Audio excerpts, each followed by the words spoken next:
shaping the co-creation future of fragrance. A niche perfume competition. 7. Next generation perfumers. 6. Creative challenges. 3. Givaudan jury experts. 400 community votes on each episode's finalist. 6 collectible top scents. Go get it. Yeah. Hello fragrance lovers, I am pleased to take you on this mesmerizing journey into the world of fine fragrances, directly from one of the most iconic and prestigious fragrance houses in the world, Givaudan. Here at the Givaudan Perfumery School, which was founded in 1946, 1/3 of all the perfumers in the globe have been trained. I will share with you the rules of the game. Every week we will present a new challenge. For each challenge, you will have 5 hours to develop a fragrance that perfectly answers the brief, while being unique, creative, and giving us something we've never smelled before. The jury is looking for innovation to be surprised, and nothing better than your fresh new ideas, as you are the next generation of perfumers of Givaudan's Perfumery School. Which one will find a bottle and touch millions of consumers' hearts? Let's discover now our 7 young perfumer candidates, all new talents of Givaudan's Perfumery School. Hello everyone, my name is Jacek, I come from Poland. I'm Carol Bailey, I'm Brazilian. I'm Andrea, I'm Italian. My name is Kosuke from Japan. I'm Ginoe and I'm French. Hi, my name is Ashley Santiago. I'm from the San Francisco Bay Area. My name is Wesley Perumal. I'm South African. Full stop. Okay. I am a perfumer for 36 years now, working in the same company since 1985. I didn't really decide to become a perfumer. It was really a gift that my mother noticed. I was always the first one to see that the roasted was burning, or there is like a funky smell coming from outdoors and so on. And she told me, like, why don't you become a nose? And at this point, I thought that a nose would be like a dog looking for pollutions in factories. She told me, no, it's to become a perfumer to create fragrances. I didn't even have an idea that there was someone behind those delightful smells. Imagine me arriving in the lab with all those bottles, and I was literally like a kid in a candy store. I couldn't believe that people were getting paid to do that when I found that it was just a heaven. This place was heaven. To unveil the first challenge, I have the pleasure to invite our partner, Anya Pavlenko, Oriflame's Global Fragrance Manager. Welcome, Anya. Thank you, Adriana. Over the course of the next few weeks, you'll see these perfumers take on 6 challenges. And first up is Rose Mold. Greek poets praised roses with their delightful unique aromas and profuse blooms as perfume of the gods and queen of flowers. Indeed, indisputable symbol of love. And talking about love, which country and city perfectly embodies it? France, its capital, Paris, and roses are definitely the best translation of love. So how about creating a true love potion by interpreting the queen of the flowers with a little French touch? Voila! You have 5 hours to develop your fragrance candidates, and all ingredients are at your disposal in the lab. And don't hesitate to exchange with our master perfumer, Khalees Becker. Becoming a perfumer is not easy because it's a very competitive environment, and basically everyone is passionate and everyone is really good. So you really have to find a spot, like find a room for you. So I come from Provence, and then in Provence we have a lot of these wild roses everywhere. We call them Eglantier or Rosa canina in Latin. So during my last stay in Provence, I was like, I'm gonna do something with that one day. And when I received the brief, I was like, this is a day. But then, the idea is to bring a little oomph to that. So I'm trying to use an accord that I worked. It's Reine Claude Plum. Delicious. During the 2 first years, the only thing you do that you learn ingredients without any context, and you try to figure out what this ingredient means to you. There is a little schizophrenia between the rose and the plum. I think it's because your plum is a little bit too acidic. It's mouth-watering, so it's good, but it's a little bit too much. after they know all these ingredients, they will be able to start compounding.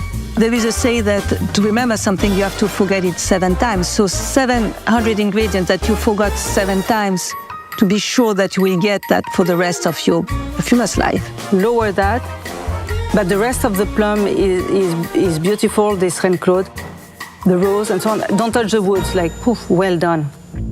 The difference between a note, an accord, and a fragrance, to be like exactly like in music. A note is one single ingredient. It can be just lemon or mint, that's a note. I thought of macaron. Okay. And while I was blending, I had this idea of fig. I hope you can advise me. Okay, let's smell. An accord, it's a small construction with very few ingredients. The fragrance is like the whole music, is the whole opera. You have to make a choice. Is that a fig with a rose or a rose with a fig? If it's a rose with a touch of fig, you have too much fig. Someone told you to put a fig, like where this fig is coming from. Be careful of the sweetness. Let's see how it evolves on skin. In this challenge, the young talent, they have to create in a modern way. Thanks to the artificial intelligence, we have Carto. And by learning 100 ingredients by heart and tested with an AI method, what are the minimum ingredients to represent this idea, this olfactive narrative? So I pick 3 or 4 main ingredients and then ask Carto if he has any suggestions how to balance their profile. Okay, so for this French Parisian rose, I arrived in France almost 10 years ago, and I still remember what was very French for me here in Paris. So like roses, peonies, croissant on the bakery store. I decided to recreate the smell of the breakfast in one of the Parisian hotel palace. When you call the reception and you order perfect breakfast, which is like rose de champagne with strawberries, and with a bouquet of the peonies and roses to make your breakfast the most sublime possible. You have a good life, huh? Yes. So Jacek is our flamboyant leader. He is amazing. He is everywhere. He is always there, willing, able, energetic. It's what I'm looking for. Someone with this type of determination, I would love to live long enough to see all of his career, because I'm sure it will be fantastic. Wow. That's yummy. That's so cool. It's fizzy. I have the rose, I have the strawberry. I really want to have this glass of champagne. Yeah? I have nothing to say. It's so well done. Rose is by far the most mythical flower of perfumery. And of course, since the antiquity, it was associated to love with the character of Aphrodite in the Greek mythology. But in the 19th century, when new types of roses started to be available in Europe, blooming several times a year, which was quite a miracle for roses at the time, a new enthusiasm started among the aristocrats of the time for this flower. And today, in Grasse, Rose de Mai, which is the most delicious of the 2 kinds of roses that are used in perfumery, this Rose de Mai is still grown to create the most beautiful masterpieces of French perfumery.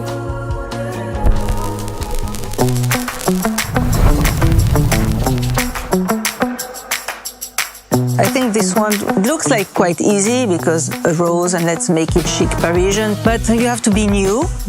You cannot be something that was already seen.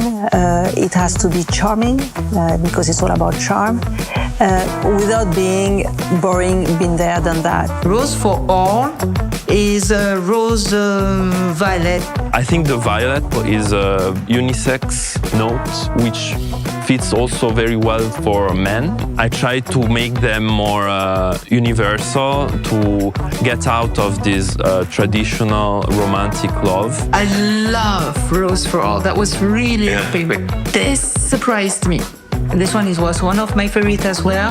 I like the crunchiness, but it's maybe less chic. Yes, we have to be chic. This is what I imagine when I go into a rose garden. You know, in Jardin des Plantes, where you have the alley of the roses.